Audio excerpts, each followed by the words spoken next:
Right. Call the October 31st, 2016, 9 a.m. meeting for management services to order. Are there any public comments? Call the roll. Seeing no public comment, county farm management issues. Morning, everybody. Nope, we're getting along well. The weather's been great. The rain has caused us to kind of jump back and forth a little bit. We think we may be back up here tomorrow or Wednesday, try to knock the rest of the beans out. So, going real well. They're doing well. Just from it being corn, 3 years maybe prior, so that's where the beans really got tall, but they got a lot of pods on them. That made them lay down, but the new heads that they have today can really pick them up real well, so no, we're getting along good. Let's see, for the fertilizer, I think we're going to bring up, but I would think it's whatever you want to do. You'd probably be able to use the test that was just taken last October.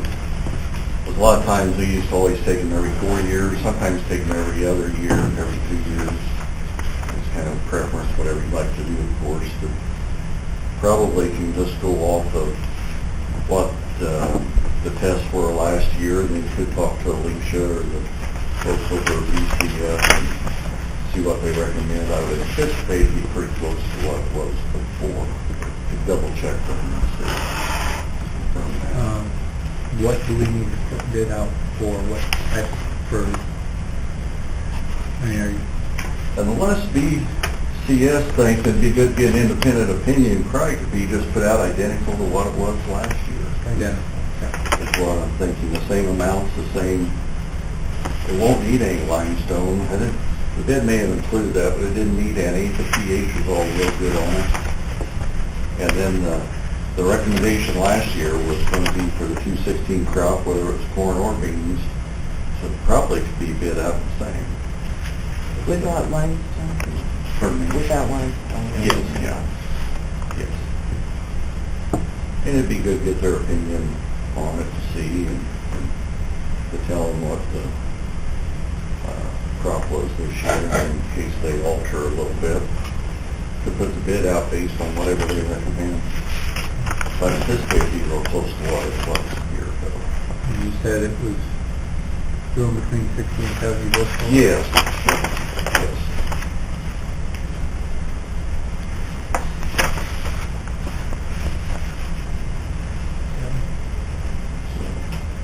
Well, everything's going along real well. We're enjoying this weather that we've had. And we've had some rain that's messes up the bean cutting a little bit, but nothing like Southern Illinois at 4 inches about 10 days ago. So that's where it caused problems. Nope, going along real well. All right.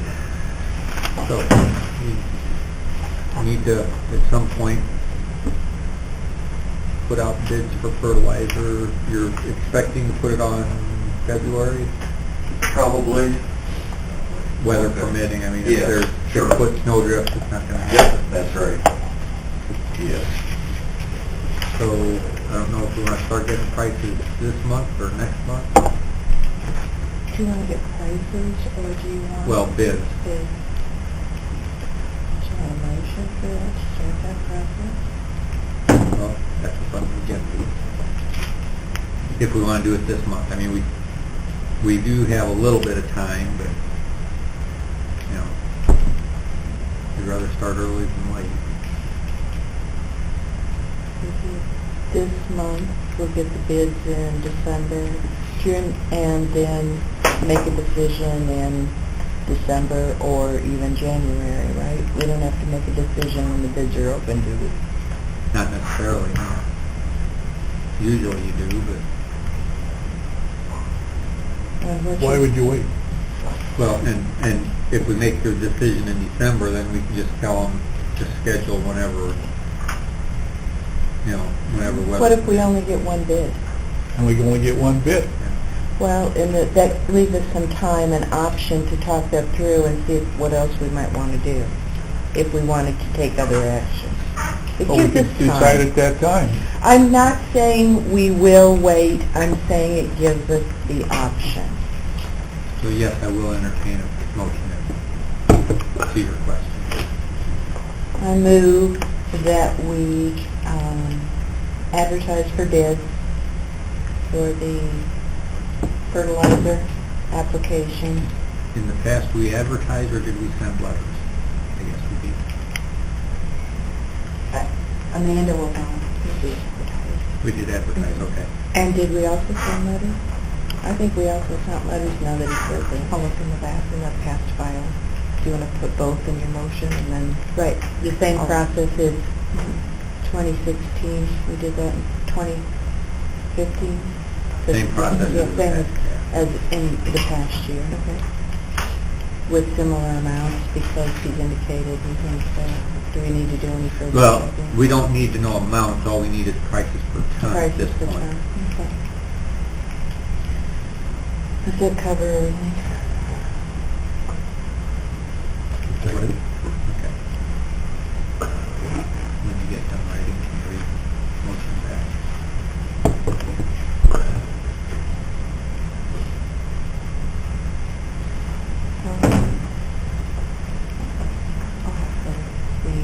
Okay, restate your motion. How did you want, do you want to just, sorry. Well, how do you want to just state to advertise for bids, or do you want to just state?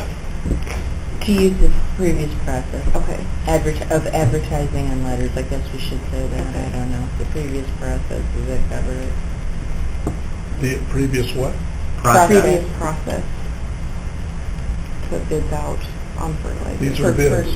Fertilizer, Right. yes. But we don't know if we did bids and letter, or Letters and advertise or advertise. letters. Seems to me we sent letters, but you may have advertised. I think we sent letters. Okay. So to follow the previous process for the fertilizer application. I'm going to put a date, they have to have their bids in by a certain date. Yeah, she'll have all that on For the management meeting. the, I yeah. would like to put in there the year, that'd be the 2017 crop year, 2017. Yeah. 2017 crop year. Okay.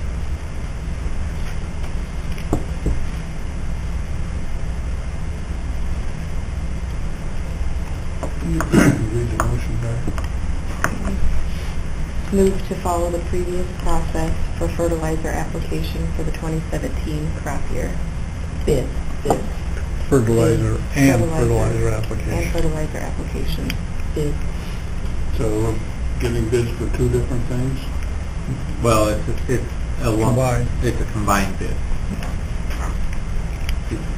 The fertilizer applies. So whoever does it is going to both bid on, is going to bid the fertilizer price applied. Okay, I understand.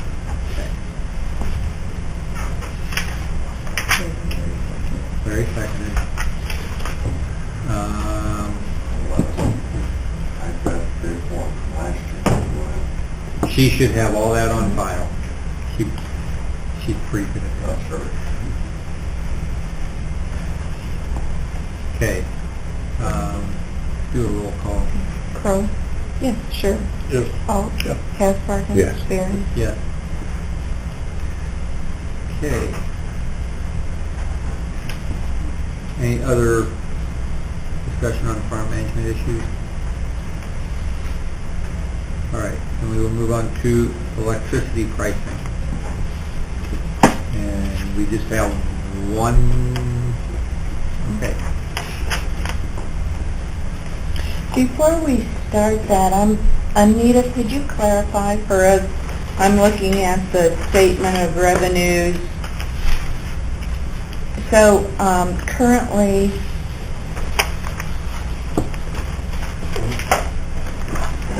we're 3.31% over in the electric cost. You're at 710? Yes. Yes. And does that include the electricity plus the line, the transmission fees? So we're 3.31 over, and we've still got to pay the last November bill. Right.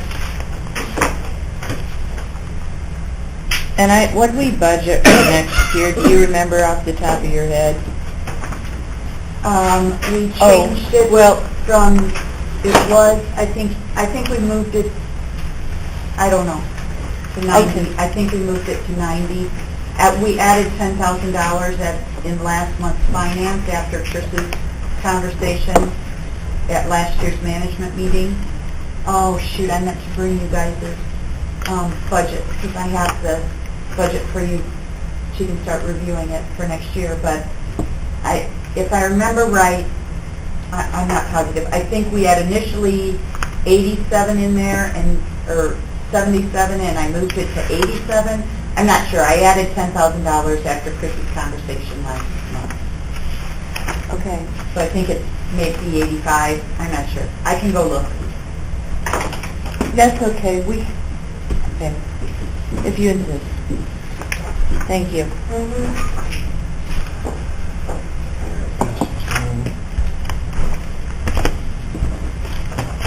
Okay, following up from my previous conversation last month, I did get bids in from 7 different suppliers on the electricity, starting with a December 2016 meter read.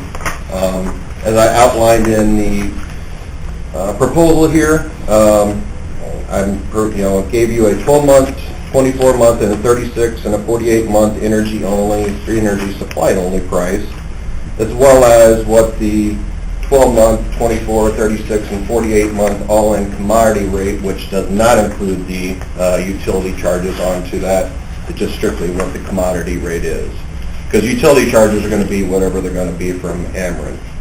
So, as I talked about last month, my recommendation to the county here is to go with the supply-only option going forward due to the capacity and the transmission going up significantly in the next several years. With trying to curtail your load during the summer months when the peak days happen and informing you, curtailing your load at your 3 locations, whether it be turning on your generators, like I said, turning down the thermostats for that hour or whatever, that will help to potentially reduce what you're going to pay in the capacity as well as the transmission charges for the following year. So, with that being said, I know you guys put out a bid requesting a 24-month option. Homefield came in, your current supplier, with the best supply-only rate at .034 cents per kWh. My recommendation to the county is to look at going with a 36-month contract like we did last time with Homefield Energy. As of Friday, the 36-month supply-only option is .03388 cents per kWh. All the tariffs, which include line losses, capacity, transmission, ancillary, and renewable charges, which are part of the commodity, would pass through at tariff cost for the specific periods. As I outlined in here on page 2, between capacity and transmission charges in the years to come, right now you're projected to pay around $18,000 to $20,000 annually just for those 2 line items, which are tariff-based. So that's what we could potentially looking at trying to save by lowering your PLCs in demand when there are peak days during the summer, which helps set, like I say, what you're going to be paying for the following June through May. What's a PLC? Peak load capacity. Okay.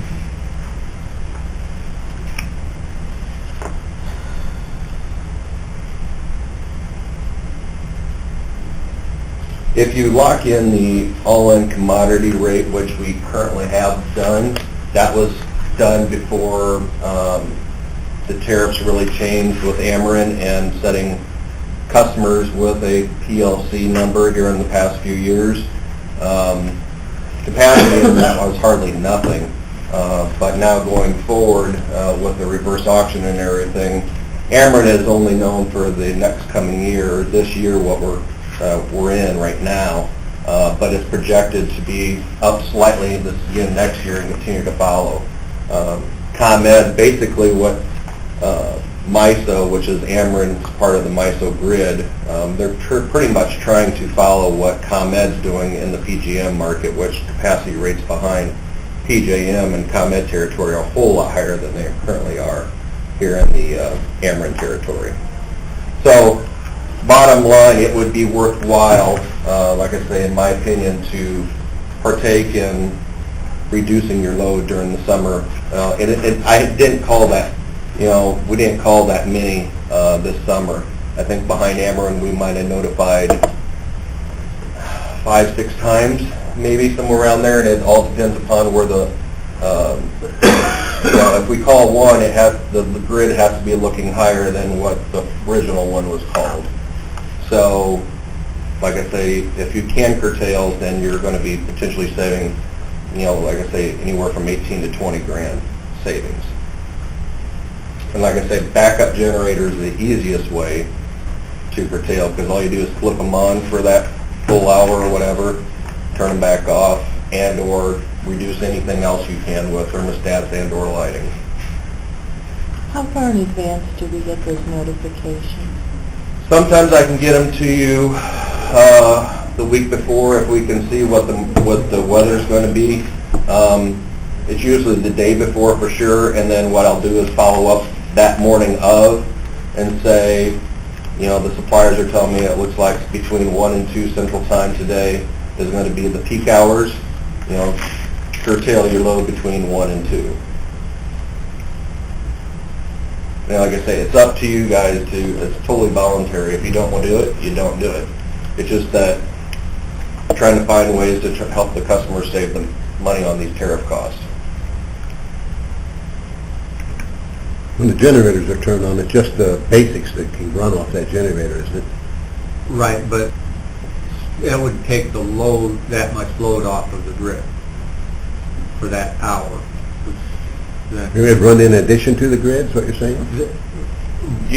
Instead of, for example, let's say this site here takes 200 kW.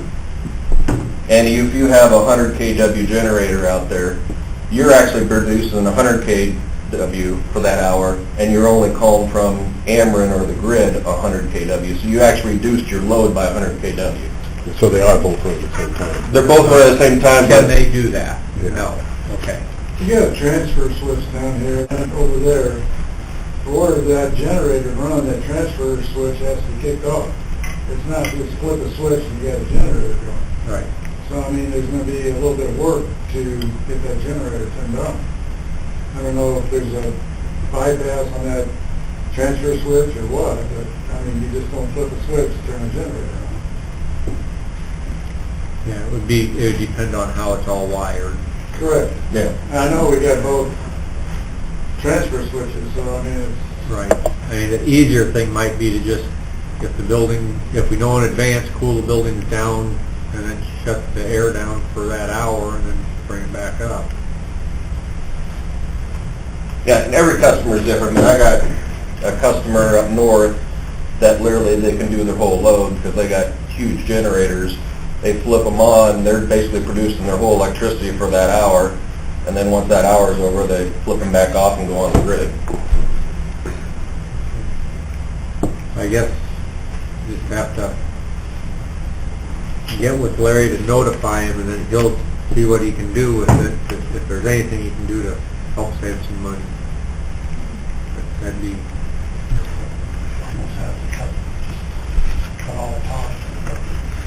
Okay. Anybody got any questions for him?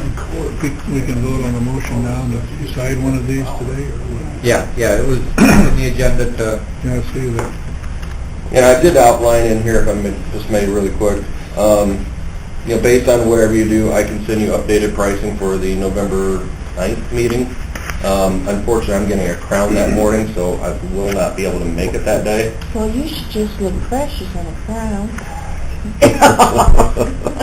You're gonna help pay for it.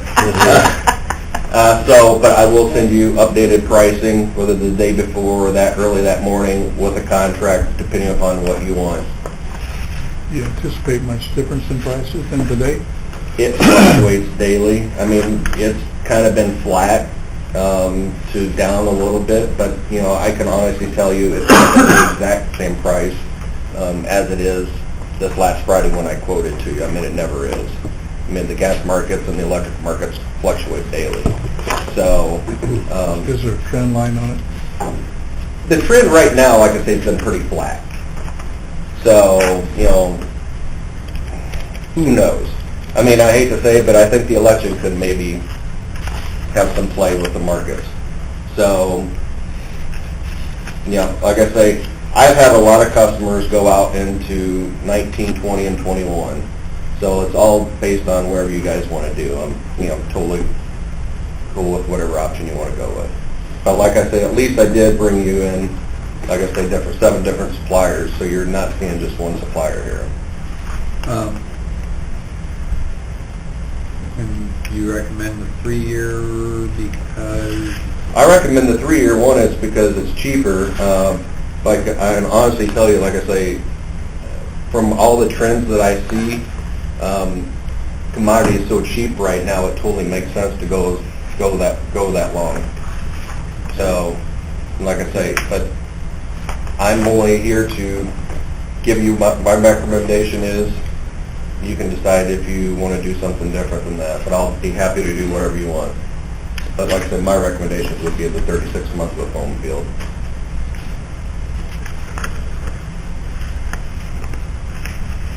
Any other questions, comments?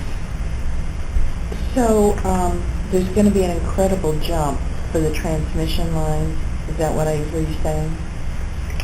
And For the that- capacity and transmission, which is part of the commodity, it will go up, yes. That's what I talked about earlier last month, about the 10 grand.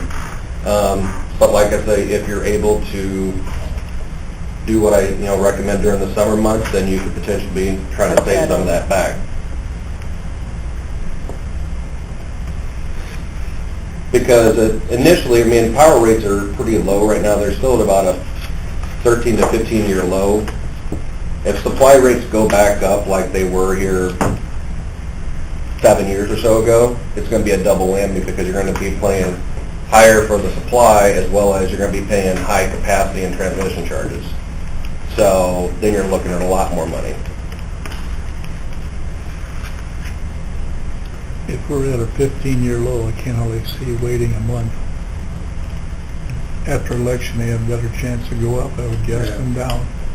Well, and They don't have our to pay that much contract attention ends to it when? after election. Your contract ends this year, this December meter read. So literally, we need to get something Yeah. in place on November 9th, Yeah. moving forward. So we pretty much need to decide today. So that otherwise our contract expires and then it's at market rate. It would be at market rate. And we expect to do this in a 3-year contract on a home field by the figures provided to us today. Well, it'd be the figures, As of the market of that day. So Oh. basically, what you would be recommending is a 36-month contract, energy only with home field, Yeah. at the current rate on the 9th. is there a second? There a second. Any further discussion?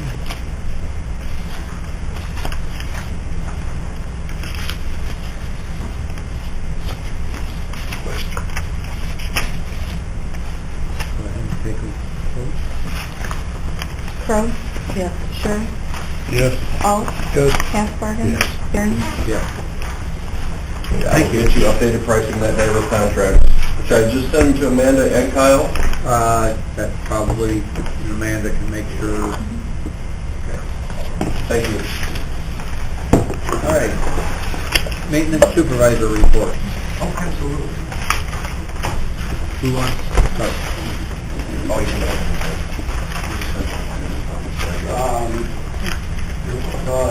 As you know, called 4 different tree services on tree line out here. Only one of them got back to me, that was Marquis Tree Service out of Donovan.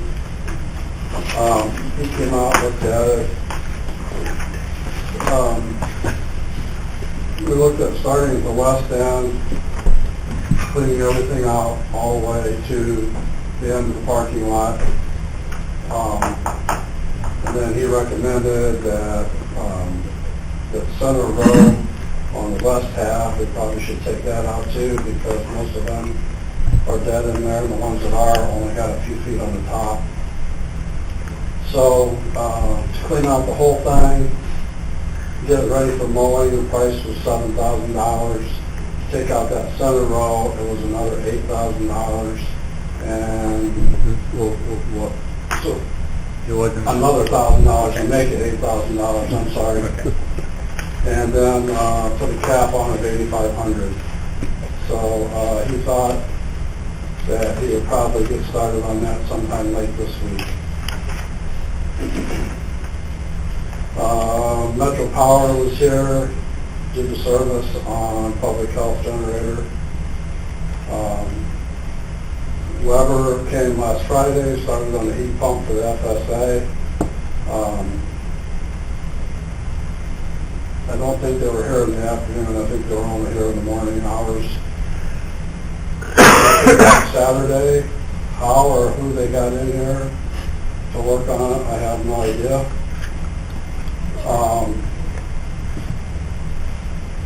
They got the old one down, they got the new one up, and then they didn't get the ductwork all hooked up. They were here this morning to work on hooking up the plumbing and the power to it.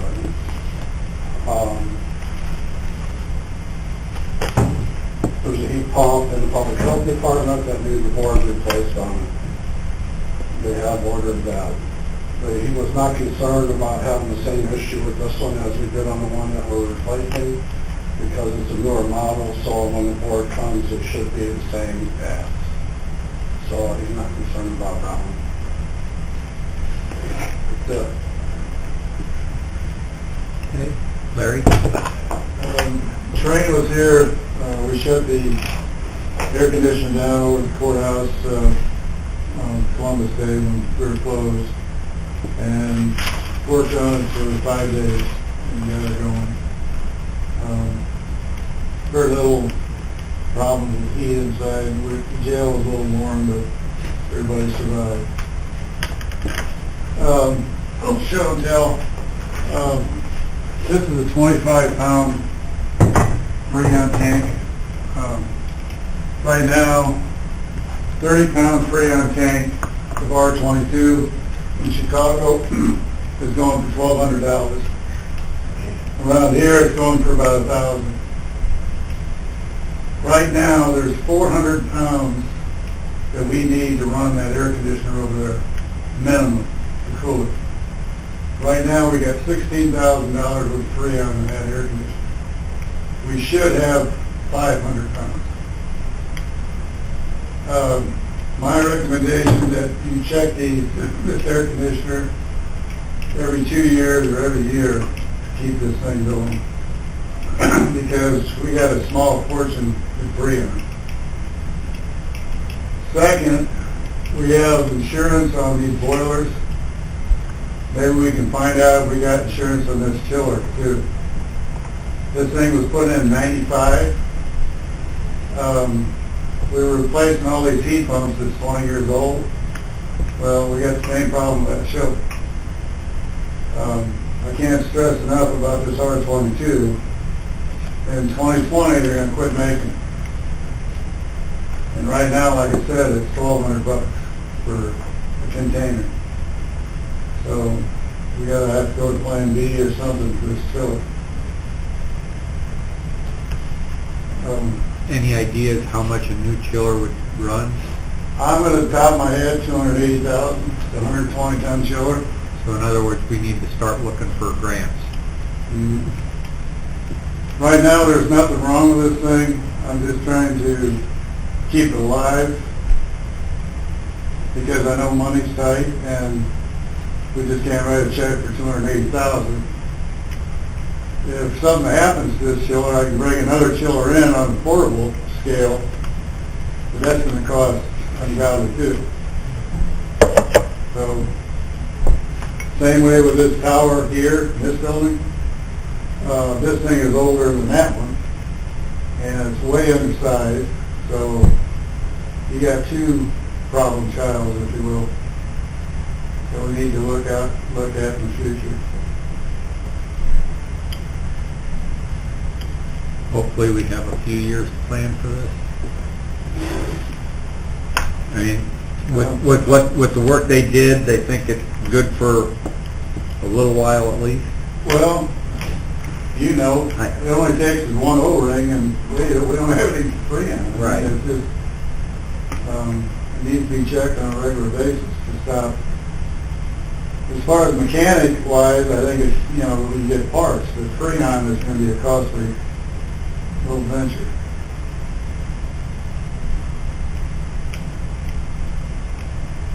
Anything else?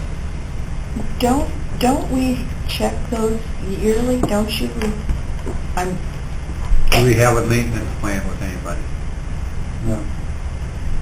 You know, we change the fans in them, we change the coils, I mean, we do these kind of things, but as far as the snip test, they got a sniffer. I mean, it takes quite a while to go through that. There's two compressors, an A and a B, so I mean, it takes a while for them to check everything out, so. I mean, anything else, normal maintenance, yeah, we work on, but I guess my problem is it's freon. Pretty costly. I understand, but I was just trying to remember, you know, I hear you talking about the train chiller and that, so that was my question. So what would the cost be to have them here annually for the snip test? At both buildings? Well, this one's not a train, so. Oh, it's different. Just to check it out, I'm gonna say $2,000. I mean, no materials, maybe minimum parts. No freon, no anything like that, just service. But that's your recommendation to this committee, that we start an annual? Or look for ways, like Lyle said, start looking for grant stuff to replace it. I mean, Right, but I mean, in the as interim. of now, there's nothing to replace R22 with.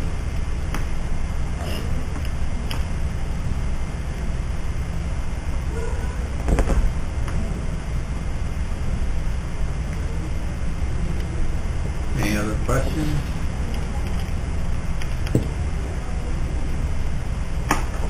All right. Maintenance supervisor job schedule. Who would like to start this discussion?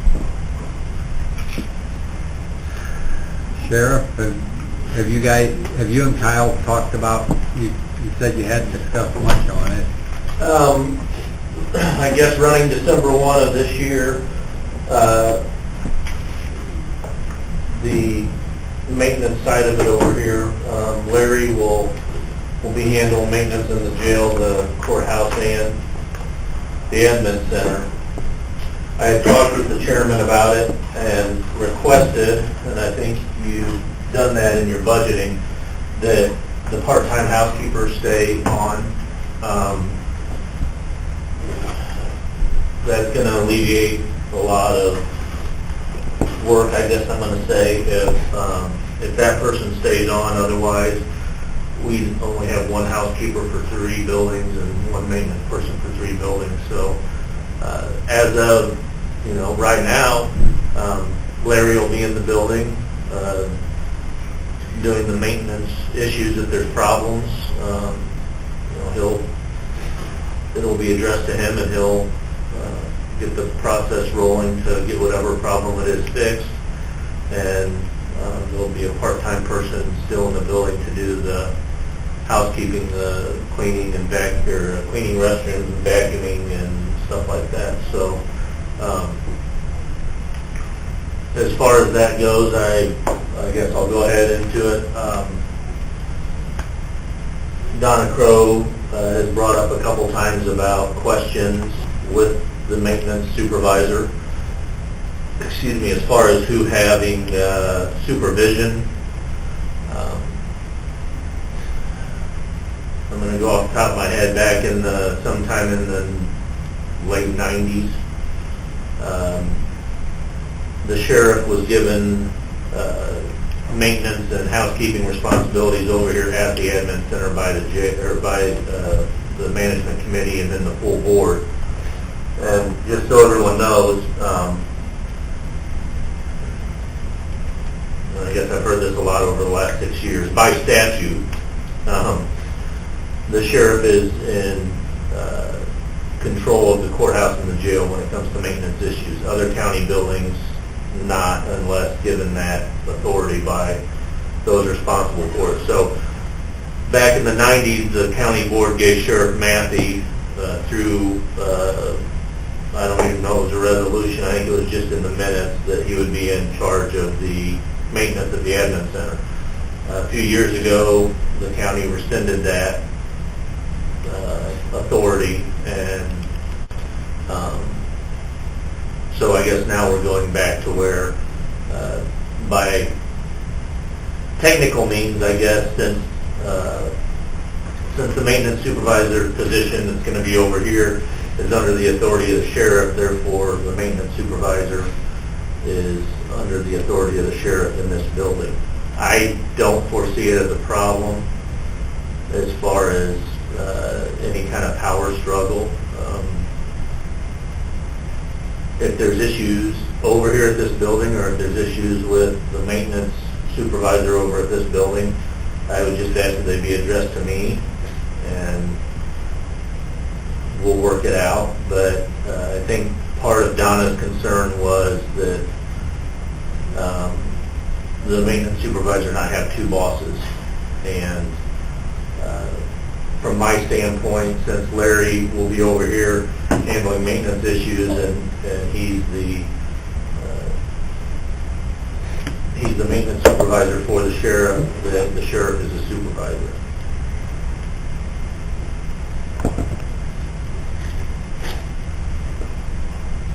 Any other thoughts on? The reason I wanted it brought up is because it's a change from what we were doing in the past. So I think it appropriately needs to be clearly documented in the minutes when we changed back to the supervisory situation. Budget-wise, how is the salary being paid? 50/50, 50% out of sheriff's budget, 50% out of the admin building budget. Starting 12/1.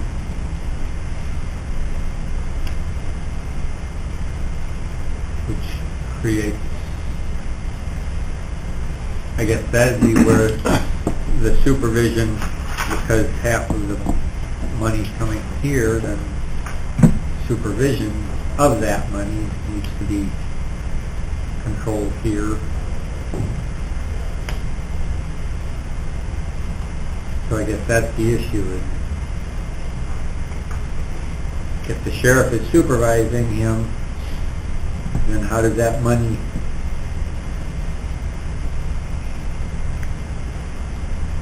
or do you not see that as a problem?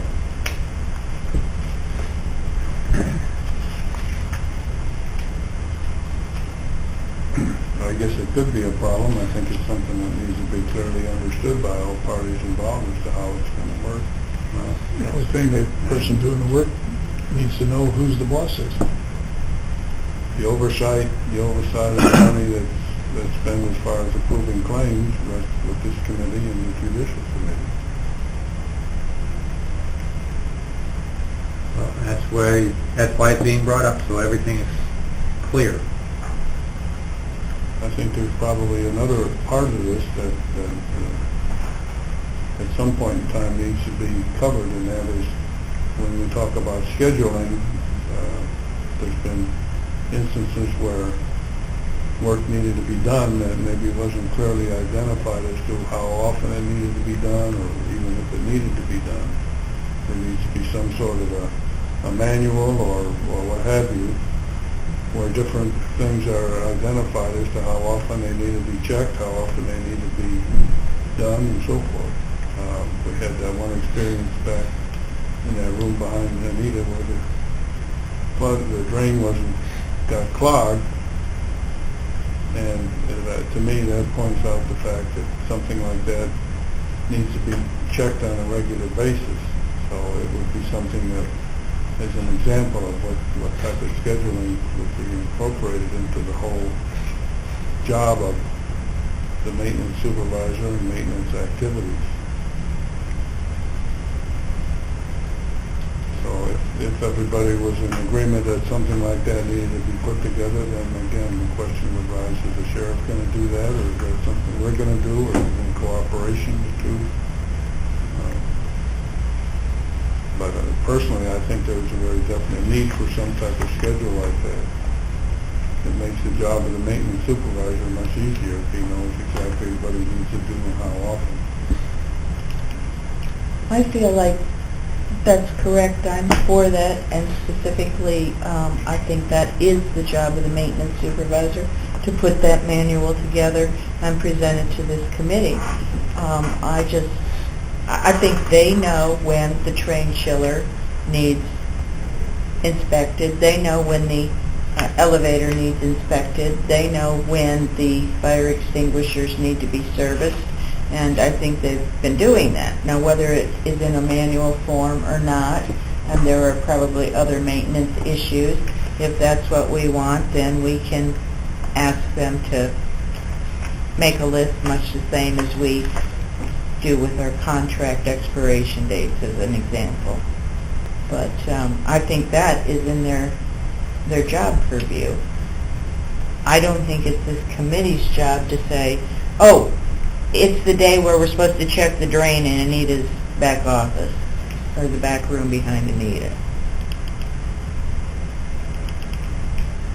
I think that we have to put our faith in their abilities and let them do their jobs.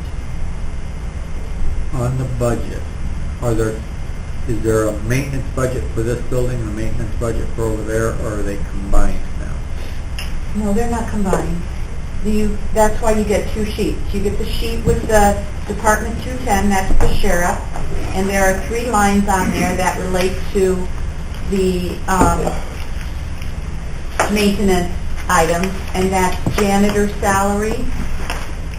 That's the salaries for Larry and Yvonne over in that other office. Then there is repairs and maintenance, account 79010.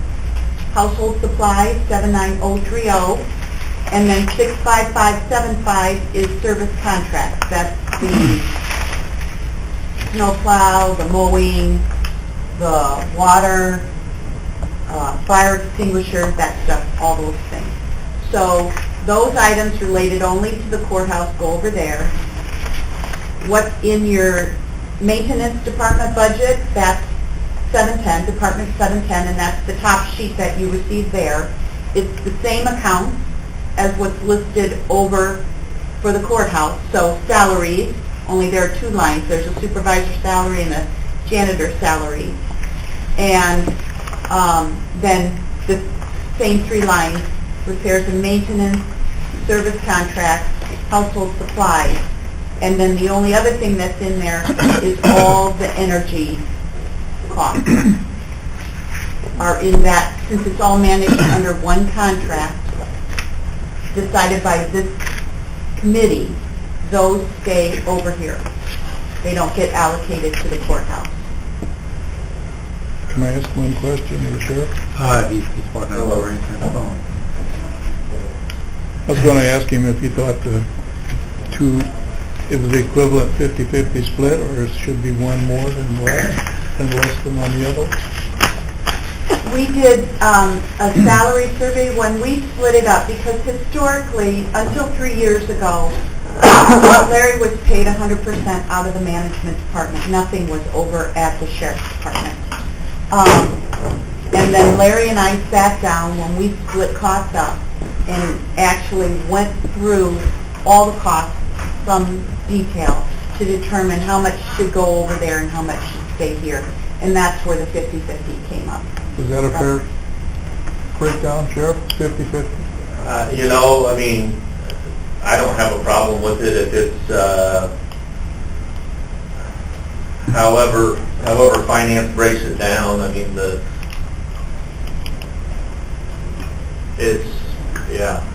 you know, the only issue I see coming up is not a budgetary issue, and it's just going to be a manpower to some extent, is when the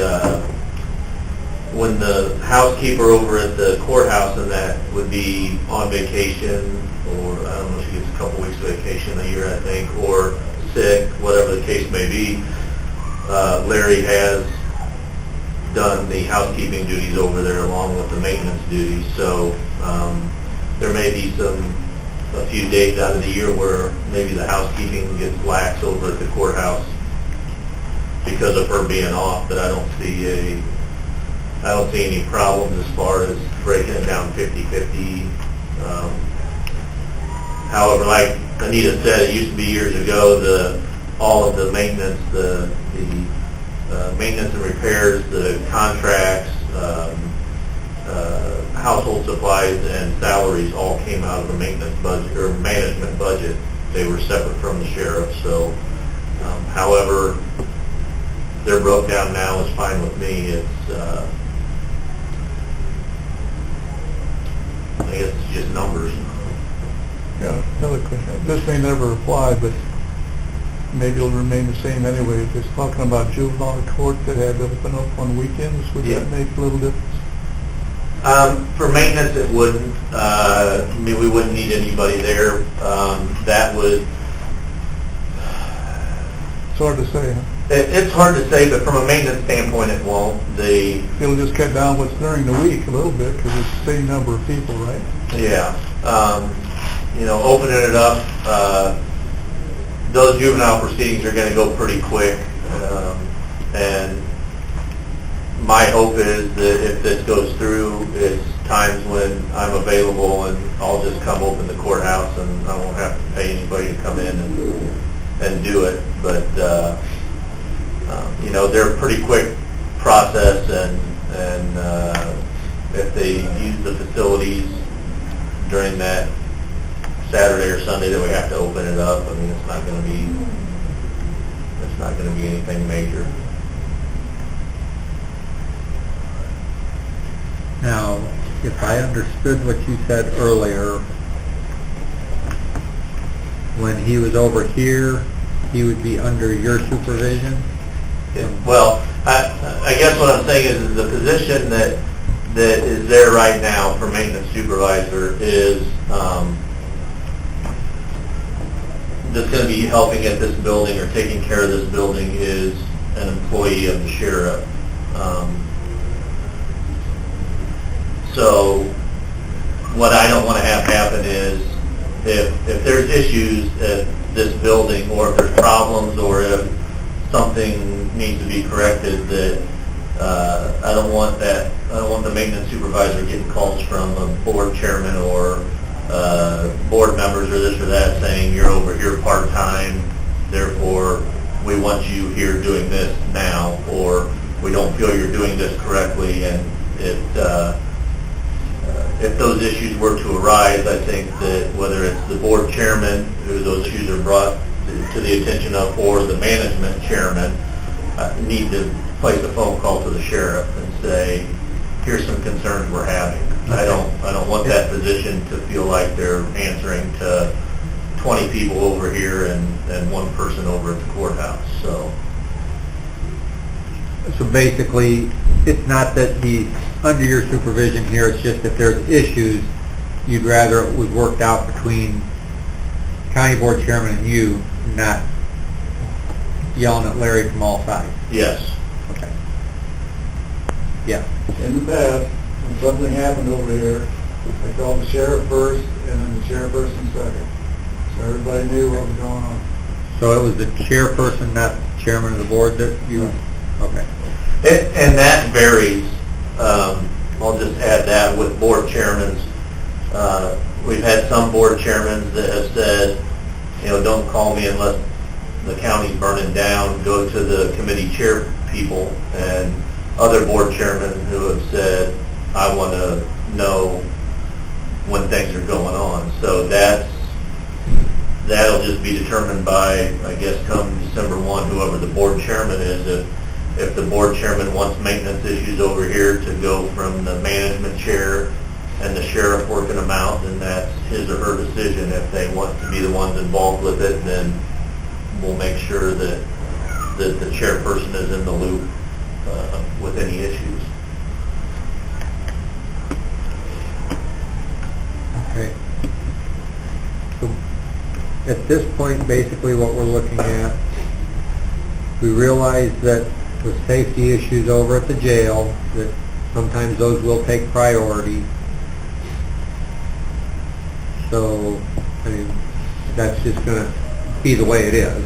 And Yeah, on those occasions where there may be a time where with that place running 24/7, and we just had an issue with it last week, the inmates get mad and decide to start flushing everything they can, and they start plugging stuff up, and then we got a water problem. The maintenance supervisor is going to be over there dealing with that as a precedent over just some general maintenance stuff in the other buildings, whether that be the courthouse or here. But again, those, as of right now, aren't commonplace. They're more of a rarity than they are a weekly event. But there may be a situation that arises where for an entire day or so, the maintenance supervisor is going to be in the jail doing things there that need to be done. okay, that being said, when he's over here, then whoever the chairman is or whatever would have that authority on spending and such as that. And hopefully it'll just be something we can work out together, whoever it is. I mean, my guess is what would happen over here with him is what happens at the courthouse and the jail while doing his duties.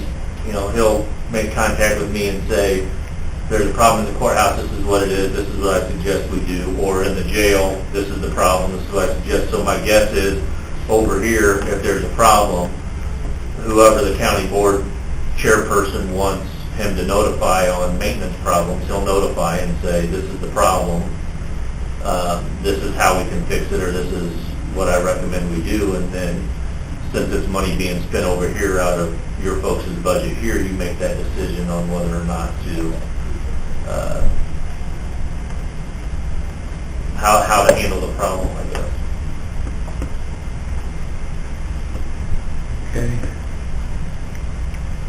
Does that clarify things for everybody except Larry, who's probably totally confused? And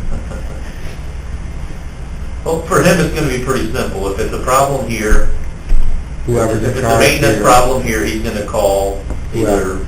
the management chairman or the board chairperson. If it's a problem over at the other two buildings, he's going to call me. And I think what Donna wanted to make sure was, if there's a supervisory problem where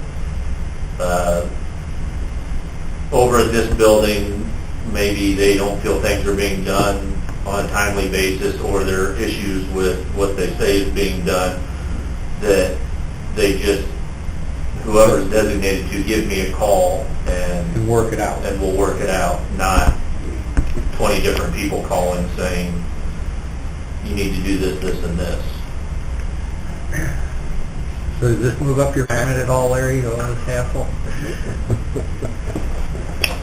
Well, and I would just add to that, I don't know how we do this, but I think the people in this building, and the courthouse, need to understand that they don't go to Larry first. The department heads don't go to Larry first. Do they? Well, To some extent. Well, with personnel problems, no. If Right. someone at the courthouse says, hey, I got a bad balance in my, Of or I course. need this or that. Of course, we're going to yeah, have they to don't- use some common Yes. sense with it. But yeah. as far as any as far as any issues with work being done, Right. or how it's being done, yeah, they, at least next door, they'll give me a call and say, you know, Sheriff, We need, we're not getting. yeah. Correct. Okay, for Larry's sake, what is the best way to have, say there is lights out or something, how do you want to be notified? My phone, Okay, or somebody can tell me verbally. okay. I mean, that's just a personal, how do you, you know, what's working best for you type of thing. How it's been done in the past. Okay. All right, now, is everybody clear? Is there any, I don't think we need any motions or anything on it. So, if everybody's clear on that, we'll move on to claims.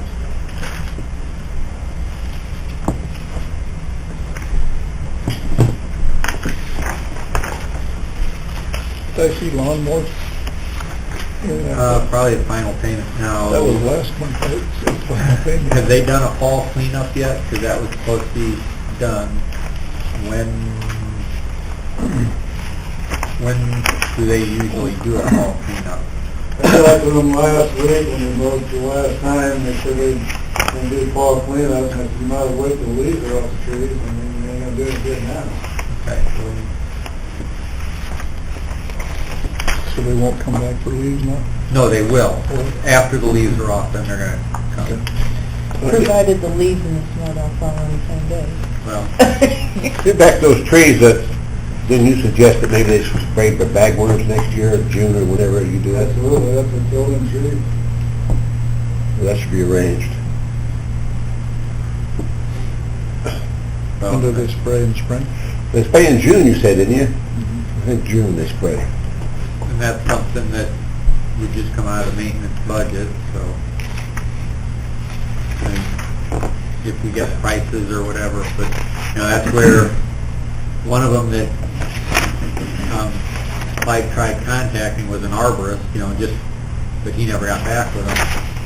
So that would have been nice for him to say, hey, this is what you need to do, you Yeah. know. Well, we've sprayed for them in the past, I mean, you can see them, the bags hanging from the trees, and then these trees back here by USDA, they were, I think that's where they came from, I think the trees back here, they're definitely bad ones.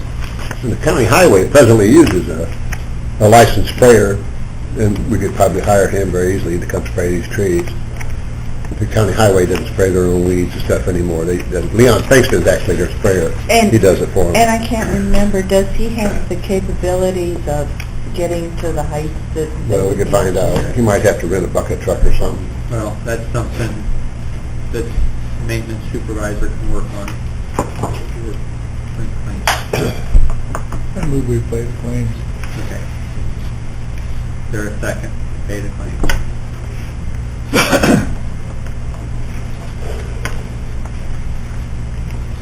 Here's the sheet I've been looking for.